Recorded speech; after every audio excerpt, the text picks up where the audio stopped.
I was just getting ready to do Pulp Fiction, and I read like an early manuscript of Rum Punch, and I thought, hey, this is really good. Rum Punch was a book that came to us in galley form. We were like, man, this is a great next movie. We should do this. And then we started to option it. We don't know if we can commit 100%, because, you know, what if I decide to do something else? Are they gonna throw me in jail? No, they don't want to do that, you know.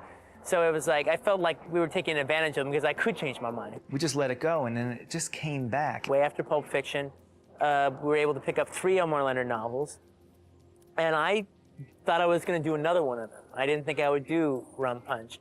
And I was just getting ready to give Rum Punch to another director that I knew. And in reading it again that night, I fell in love with it the exact same way I did a couple years before. And so I went and told Lawrence, my partner, Lawrence Bender, I said, you know, I think Rum Punch is what I want to do next. He called me about a year before he went into production and said that he had decided to do Rum Punch rather than either Freaky Deaky or Kill Shot. Speak. The thing that sort of rose to the top, I think, in terms of his consciousness. And I was really happy because I've always loved the book, and I've always wanted to make it. I didn't tell Elmore Leonard that I was placing in the film in the South Bay. I didn't tell him I was changing Jackie to black or anything. I just kind of talked to him about the piece a little bit and asked him some questions and said that I would like get back in touch with him towards the end to ask him a couple more factual questions. But I decided to just give him the script. Mark.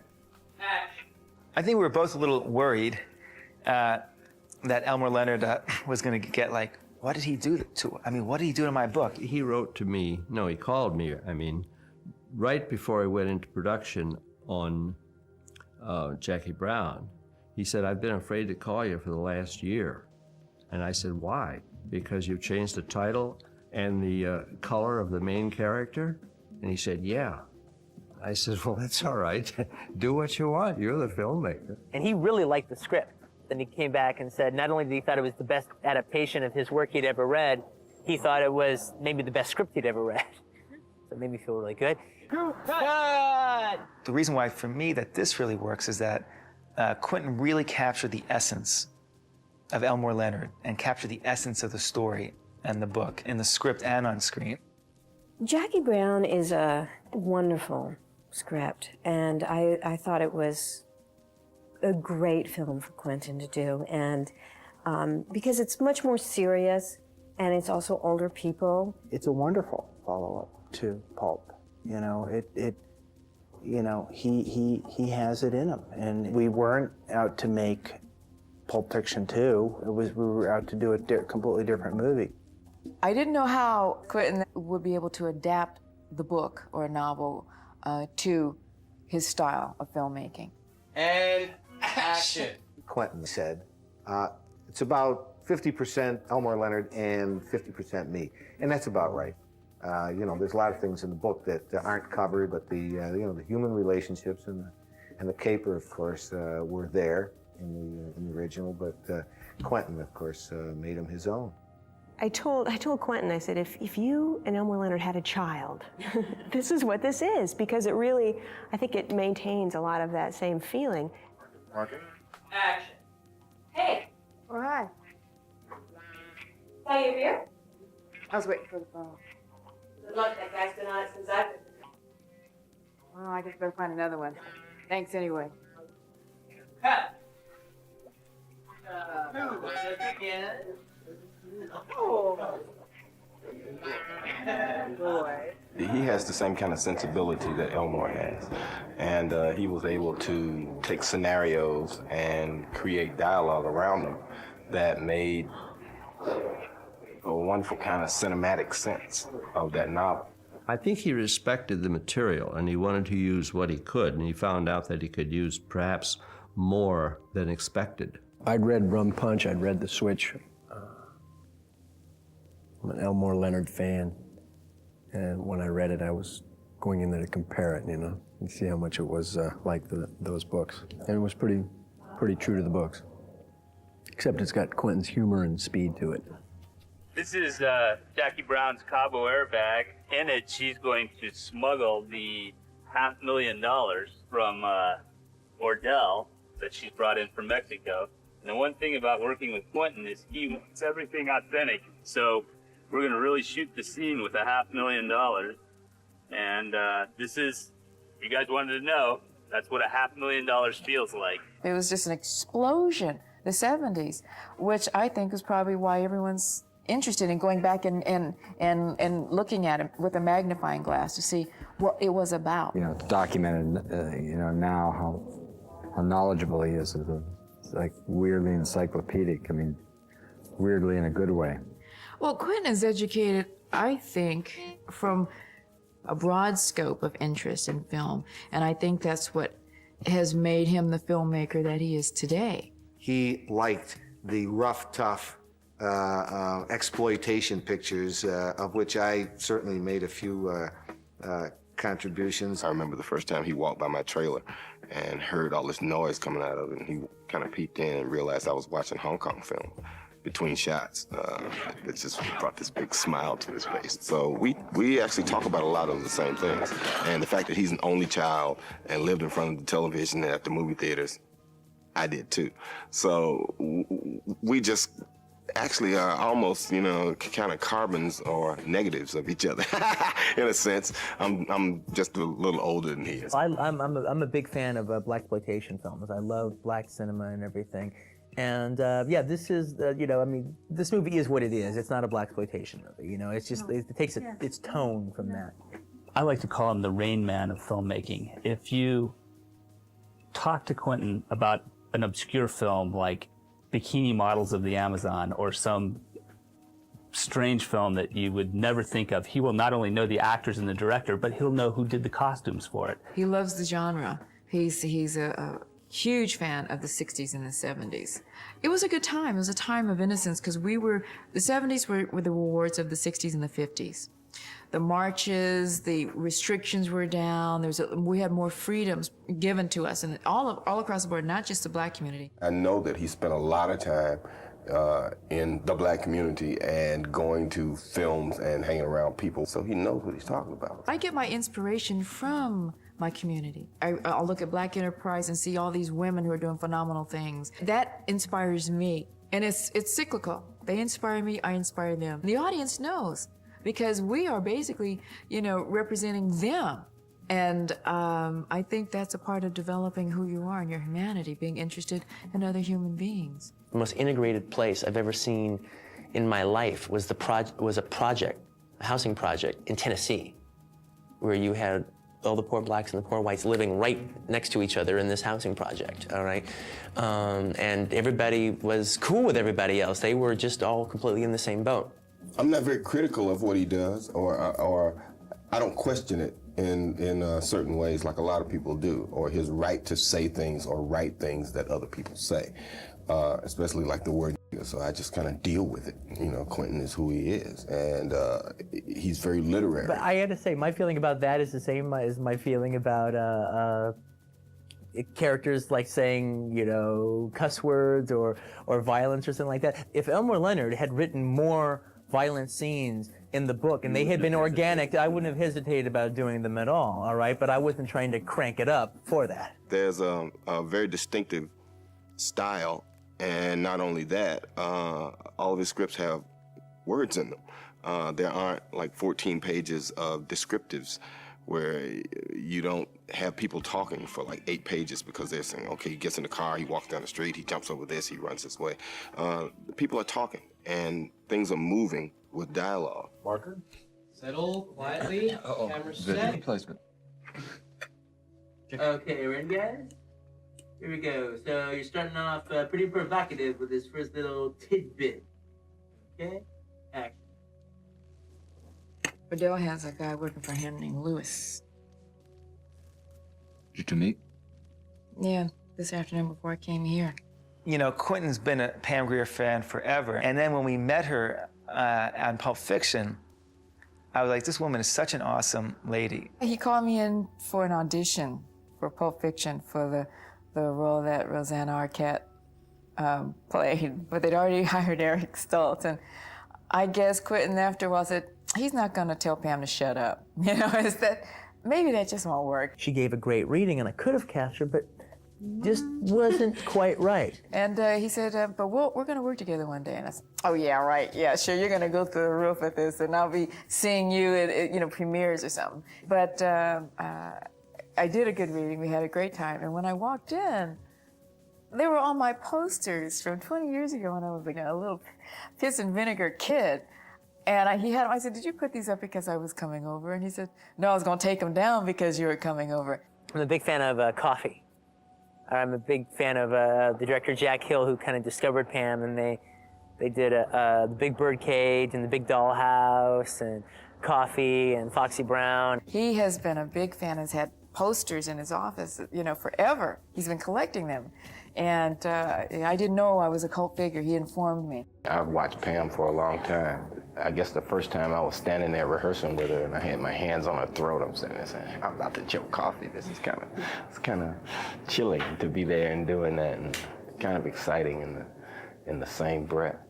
And it's kind of hard not to fall in love with her when you're standing there looking at her. She's so good. She's got so much energy, and she's vibrant, and she's tough when she wants to be, And yes, and her standing up against Samuel L. Jackson, that's the action in it. That's the story. A big thing about her character is the fact that she's in her mid-40s. A lot of people, if they were making a movie, they would just immediately change that to 32 or something like that. No, it's a big thing that she's in her mid-40s. And so I had to find an actress that is mid-40s, looks like she's mid-30s, looks wonderful, all right, and looks like she can handle anything.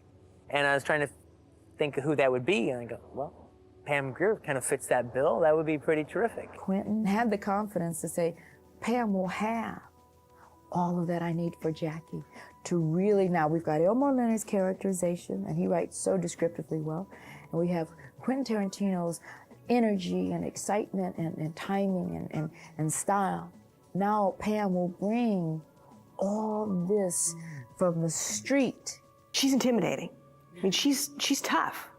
And at the same time, she is the sweetest, nicest, so tender. It's just really, I love her. We just started, literally, we're just in rehearsals, and I was thinking, well, when the film's over, I wonder if I'll be able to stay friends with her, if she's just gonna disappear. Because she's this great soul. I do think that Quentin's fascination with Pam turned into something really special when he wrote Jackie Brown, because he wanted her to soar and shine in a certain kind of way. So he puts things in her mouth and he gives her things to do that are very enhancing and exciting.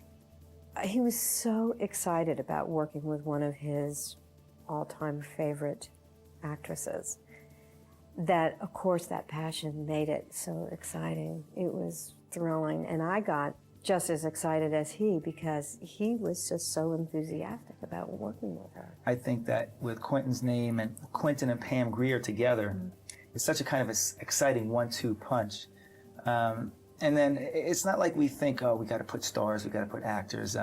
It's funny, Quentin has a really great saying. He says, I treat actors like stars, and I treat stars like actors. The only thing that's weird about, like, oh, so you revive people's careers, huh? And that's your thing. I go, well, my thing is casting the right actor for the right role. I didn't just plug in John Travolta in any old role because I've always wanted to work with John Travolta. At the end of the day, I'm casting the right actor for the right role, all right? And it's just, I'm looking further than the list. Pam Grier would be great in this, all right? Robert Forster would be great in this. But if it ends up now, they're doing great, and the career is taken off, and they're in the game again in a big way. It doesn't get better than that. And you couldn't have it happen to better actors.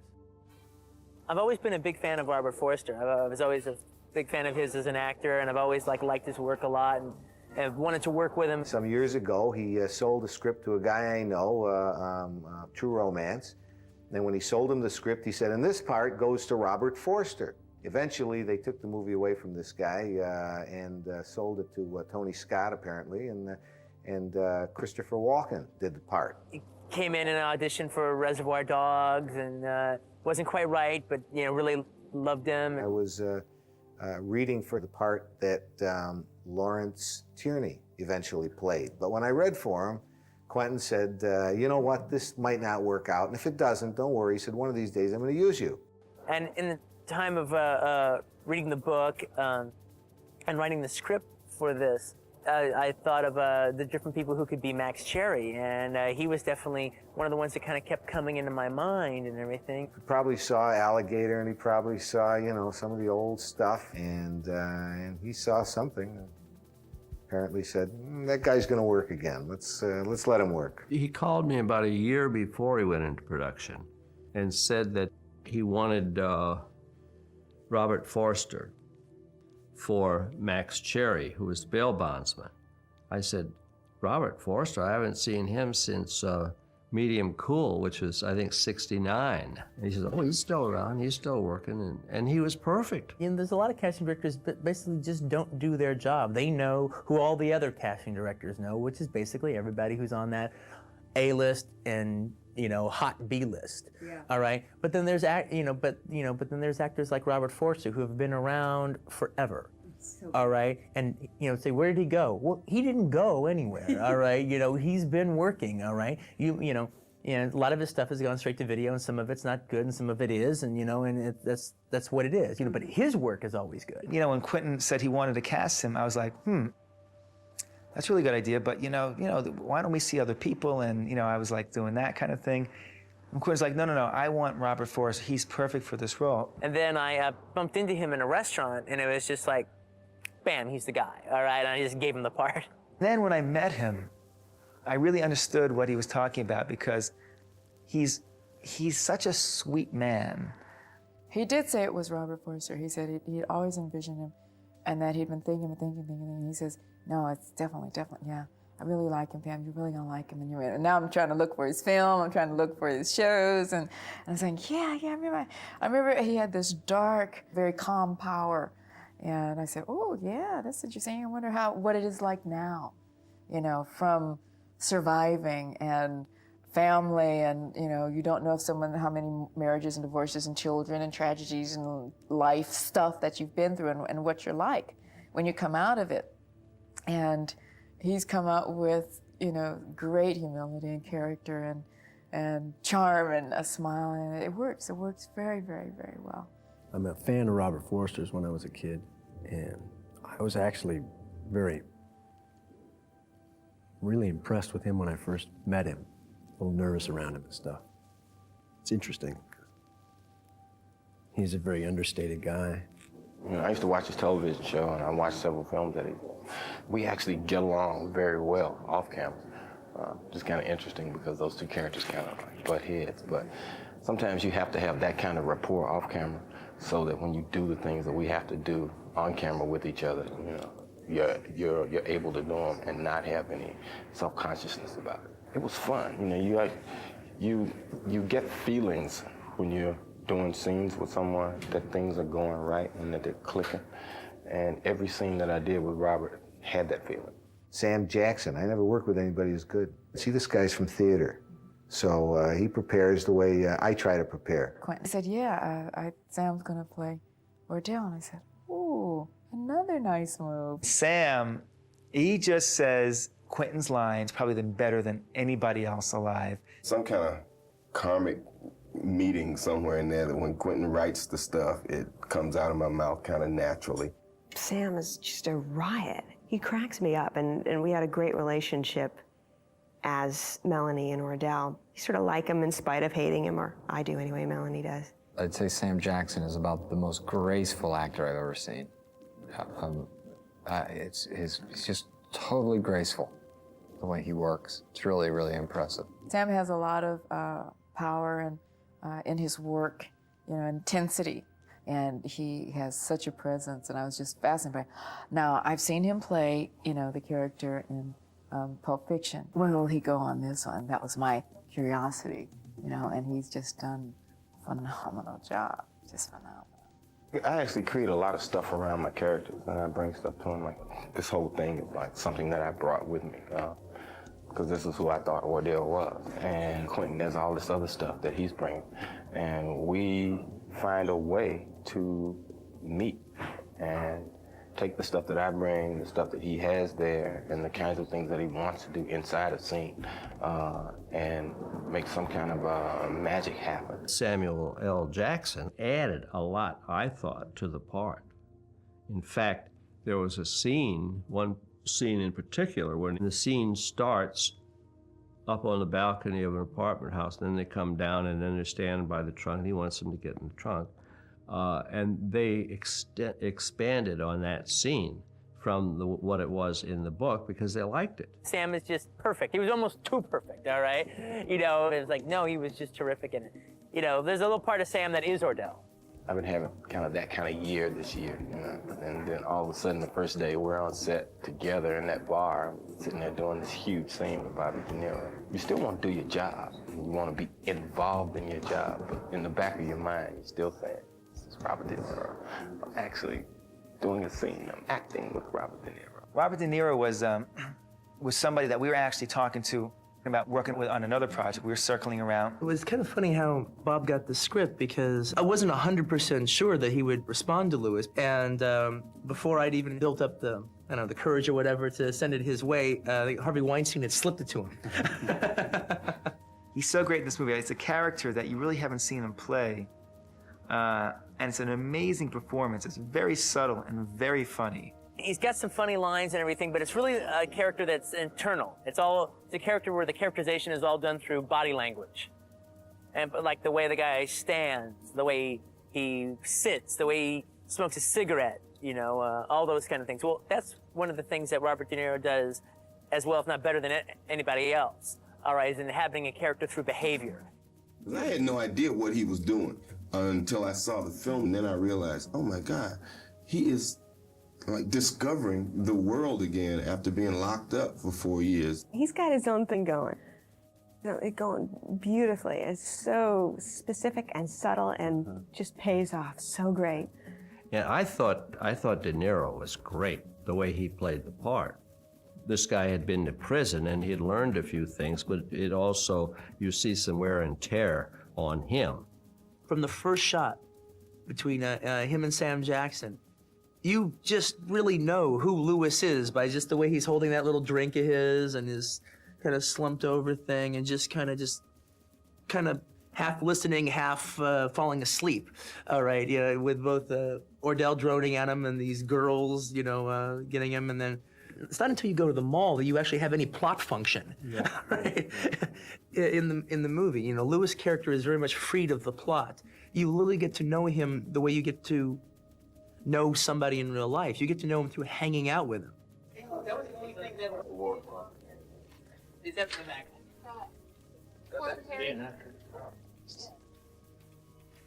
Marking? Bridget was someone that Quentin pretty much had in mind as well from the beginning. She was perfect casting. I know Bridget pretty well, and I like her a lot, but we've never really got a chance to work together. And I always wanted to get to know her more, because you know how it is. You know, actors and stuff. He's over here, and I'm over there, and da da da da. He said, read The Switch, which is the book that Elmore Leonard did, which introduces a lot of the same characters before Rum Punch, which would be Jackie Brown. She said, Quentin wants me to read for Rum Punch. God, great. And I particularly liked that character who had just been living off of men now for a good 15 years by the time she gets to Ordell. It's a very important thing to me, being from California, that the girl's a California, you know, surfer girl, all right? And that's a very special look. It was a different experience than I've ever had, a feeling of working on a character before having read the script. And as opposed to like playing it cool and seeing her and seeing a bunch of other actresses, again, wait months and months before I was finished with the script. I saw her on an airplane, all right, and then just like gave her the part. Bridget's another one of those people that it was kind of a privilege for me to be able to do something with. I mean, I've watched her for a long time and know she's from a good bloodline of actors, and It was great to be able to do the stuff that we did together. And I was concerned about her getting too much sun. You know, it's like, oh, okay, everyone, we're all like moms and dads on this show. Watch out, cover up. It was just, it's a great environment to work in. I don't know if all of his movies are like this, but everybody's a lot of fun, the crew and the other actors, and he's great. It was fun to come to work. Michael is an actor that I've always loved. And I know Quentin's a big fan of his. And we've always been circling around wanting to work together. And it just kind of worked out, you know. Quentin and Michael met. Went through the whole meeting convincing me how he's not right for the part. I said, well, I don't know, I have no clue what to do. I get together with him again, and we're talking, and wants to work with me, loves the project and everything, but he just doesn't know about this Nicolette guy, if he's got the right handle for it, all right? And the more I talked to him, I said, all right. And then I went and thought, okay, I better figure something out here. And then he shows up, and bang, he was the guy. It was really funny. It was like, oh, I've never gone through that process before. That was very interesting. He's a great natural actor. I had to get over, some nerves working with him because it's Beetlejuice. Michael Keaton's so full of piss and vinegar, he's got so much going on inside of him, and he took that wonderful little part and really made it something interesting and great to work with. He's so natural. He's such a good actor that he's that guy, I think it really worked very, very, very, very well. I was surprised that he was able to play in that and also in Out of Sight the same character. He changed from a DEA agent, I think, to FBI, and just to make it work. It was funny to see him playing the same character in both movies, When someone says, here's your playing field, and you put Michael in it, then look out. He's playing all the positions and having a great time. We very much have a good time, all right, on the set, all right? That's a big, big thing for me. It's like, I've worked with a whole lot of people during the course of my career and everything, and the crew just keeps getting, taking this person from this one and add this person, and then we work on this and this person. So it's like, by the time we did Jackie Brown now, it's like we had a wonderful crew, and they're like my family. It's one of the reasons I like making movies, is making movies with my family. It's a great thing when you get to work with a friend, someone who you love to hang out with, and you respect what they do, and nobody does it as good, and you know it, and you can say it right to their face. Well, what Quentin did is what I would expect at its best. He's clear about what he wants. In his case, he adapted it, but adapted it very well, made the script his own, more or less, as you would say. And then finally, just being very appreciative of whatever I was doing. And if you have a director who is responsive to that, and has that sensibility, it's a lot of fun. Quentin has found a way to come in and be very gentle and say, take your time, calm down, and just kind of, be in the moment. He's so great, and his films are so much fun, and he also tries so many different things. Let's try this here, let's try this here, let's do a split screen here, let's do this, let's do that. He's so much fun to work for. I think he's in the ideal position that he writes, produces, directs, and knows what he's doing, and it's something new and different. It's always fresh and fun. This guy is so generous. He's generous to everybody, and not just the actors and not just the big guys.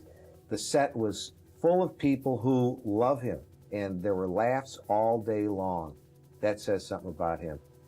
When Quentin comes on the set, his enthusiasm infects everyone, starting with the actors and trickling right down to craft service and the guys out there driving the trucks. And when you work on that kind of film with Quentin, he gives the whole crew that energy, and that transfers right through to the actors and right through to the finished product. It's always fun to be a part of what he's created. Even though this was an Elmore Leonard novel first, still has this very Quentin-esque quality to it. His stuff is so good that bringing anything to it is, a matter of his asking you to, not you needing to. It was absolutely fun working on Jackie Brown all the time. What a cast. What a cast and what a crew. Very smart because he keeps it very relaxed. He keeps it fresh, so you can always create. And he gives you room to create. He doesn't roll over. He hears you, and if you get the sense that if it's genuinely a better idea, he's got no problem with saying, oh, I like that better, do that. Budget and and actor schedules and locations. You're always under pressure. There's always a certain amount of time in a day you have to shoot. In that sense, it's never easy. But what we do, I think, is because we love making movies. It's not commerce first, it's art first. He is an actor. He wants his actors to be great. He does take after take, and he throws you ideas as you're going along. And it's a lovely process. I'm never going to move on until I get it. All right, that's just the number one thing, you know. And we've done all this stuff to get all these people together here. The film is the least expensive thing there.